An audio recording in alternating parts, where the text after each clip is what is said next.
Bonjour à tous, aujourd'hui je vous propose de revivre un corollaire du théorème des accroissements finis. Il s'agit d'un sujet d'oral pour les troisièmes. Commençons notre résumé en parlant du théorème de l'extrémum, c'est-à-dire que lorsque nous avons une fonction avec un extrémum, eh bien la dérivée en ce point est nulle. Ce théorème nous a permis de démontrer le théorème de Rolle. Donc pour démontrer le théorème de Rolle, nous avions besoin de démontrer précédemment le théorème de l'extrémum. Donc on a besoin d'abord du théorème de l'extrémum pour démontrer le théorème de Rolle. Le théorème de Rolle avait trois hypothèses. Si on en enlevait une, on obtenait le théorème des accroissements finis, appelé TAF ou théorème de Lagrange. Le TAF a trois corollaires.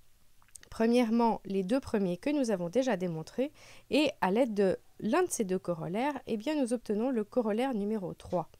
Eh bien, ce corollaire numéro 3 est très important parce qu'il va nous permettre de démontrer un théorème de quatrième année ou alors en troisième année si vous êtes en niveau 2 sur les primitives. Donc le théorème de quatrième année sur les primitives, il est très important en probabilité, en analyse et dans plein d'autres domaines. Petite introduction pour les troisièmes, qu'est-ce que c'est qu'une primitive? Eh bien ici, je vais juste vous citer le théorème en question déjà. Deux primitives d'une même fonction diffèrent d'une constante.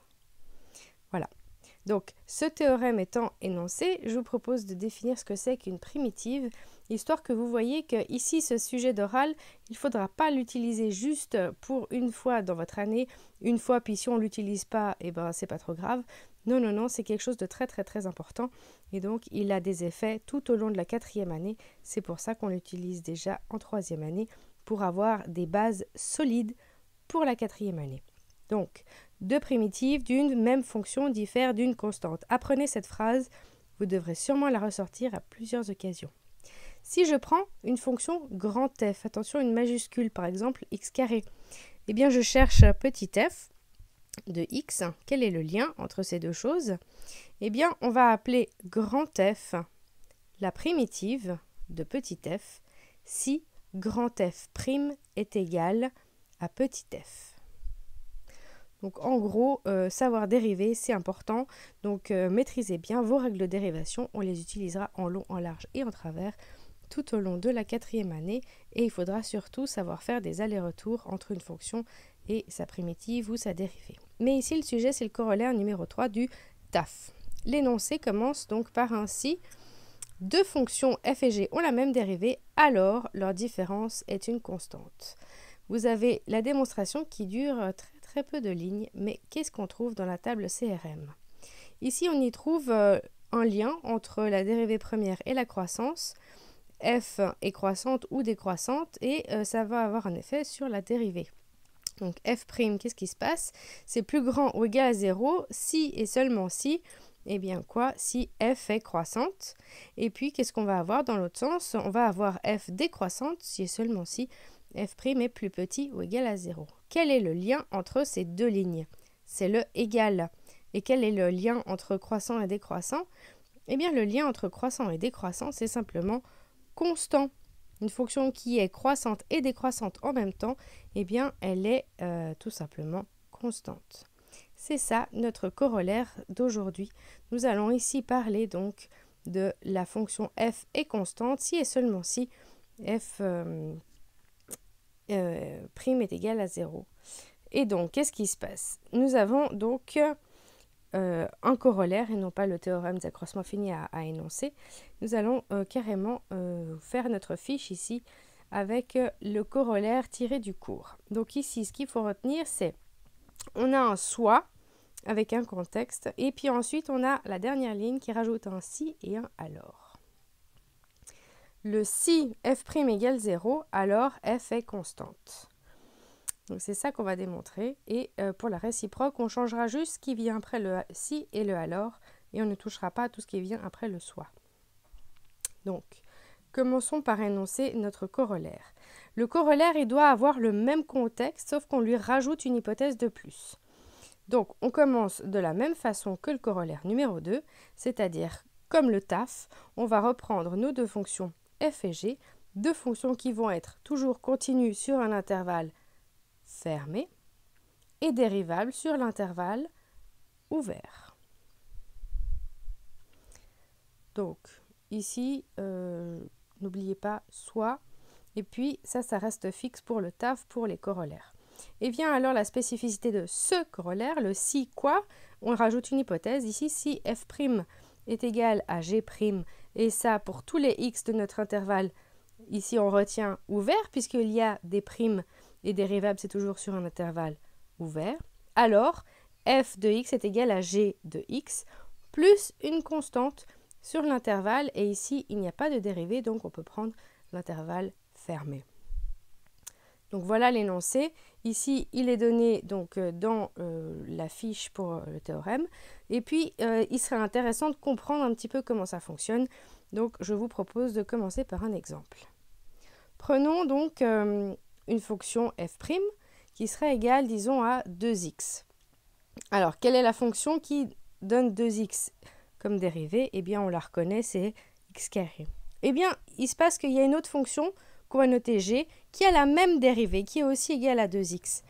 Eh bien, ce n'est pas forcément que x carré qui donne 2x, on pourrait rajouter n'importe quelle constante, donc un nombre réel. Pour la démonstration de ce corollaire, je vous propose de partir de l'hypothèse. Donc pour bien comprendre d'où on part, je vous la mets ici en bleu pour voir qu'on part de f' égale g'. Oui, mais c'est quoi le lien avec le corollaire numéro 2? Vous allez voir, on va y arriver très vite. Donc, par hypothèse, on a dit qu'on part de f' de x égale à g' de x. On va soustraire g' de x, comme ça ils seront d'un même côté, et on aura le égale 0. On a le droit, c'est de l'algèbre. Et alors ici, comme on a la différence de deux dérivés, on peut faire la dérivée de la différence. C'est une proposition, une propriété que nous avons vue dans les fonctions dérivables. Donc ici, au lieu d'avoir deux dérivées, eh bien, on n'en a qu'une seule, la dérivée d'une différence. Ici, donc, la différence, ça veut dire qu'on a une soustraction. La différence, c'est le résultat d'une soustraction. Donc, je vous le note ici, propriété des fonctions dérivables. Et alors, qu'est-ce qu'on fait ici? Eh bien, alors, on a une petite notation. Quand on a une différence de deux fonctions, au lieu d'écrire deux fois le x, on peut se dire, bon, je vais mettre le x en évidence, si on veut, mais c'est juste de la notation. Et on a f moins g' de x égale 0. C'est là où on va venir appliquer notre corollaire. Parce que si la dérivée de quelque chose égale 0, alors on a une constante. Donc là, j'ai la dérivée d'un truc, f moins g, qui vaut 0. Alors, le corollaire, il me dit quoi? Il me dit que si j'enlève le prime, eh bien, mon f moins g de x sans prime, ça va être égal à une constante. Donc, le c ici, une constante, c'est un nombre donc réel. Bon, voilà, maintenant je reprends ma définition de la différence de deux fonctions. Je redistribue mon x si on veut. Et alors, je retrouve f de x moins g de x égale à c. Et on remet le g du côté du c. Et voilà, on a ici obtenu la dernière ligne, celle qu'on avait énoncée pour la conclusion. Donc, on est arrivé au bout de notre démonstration. Elle est rapide, n'est-ce pas? Oui, mais voilà, attention, vous avez bien lu le sujet? Il y avait marqué qu'il fallait la réciproque. Alors, à votre avis, elle est vraie ou pas? Évidemment qu'elle est vraie. Bon, alors, ici maintenant, on va la démontrer rapidement, rassurez-vous.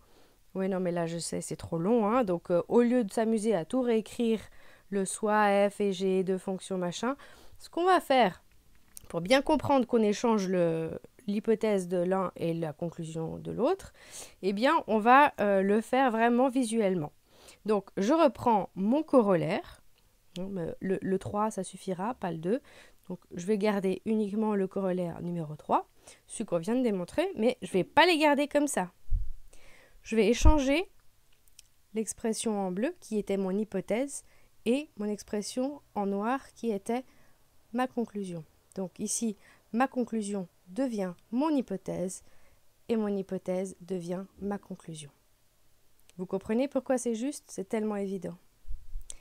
Donc ici, on va partir, comme avant, de l'hypothèse.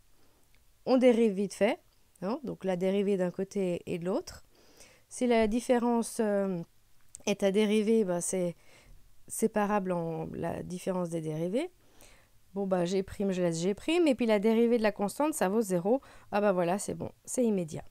Donc ici, c'est un corollaire qui montre que vous avez compris l'enchaînement de tous ces théorèmes, mais qui montre que vous avez compris les liens, dans quel sens va une réciproque, dans quel sens va un corollaire, qu'est-ce qui va être gardé, ce qui vient après le soit, le contexte qui ne bouge pas. Donc je vous laisse ici réviser vos fiches, rédiger vos fiches, que ce schéma soit clair dans votre tête. On ne peut pas changer l'ordre de démonstration des théorèmes, sinon toute la structure ne fonctionne plus. Tous les théorèmes sont liés les uns aux autres et on en a besoin par la suite. Révisez, apprenez, rédigez, c'est toujours ça de prix pour l'année prochaine. Bon courage et bon travail à tous. La leçon est terminée. Belle journée. Juste, s'il y a des passages qui vont trop vite, n'hésitez pas à arrêter et revenir en arrière. Allez, au revoir.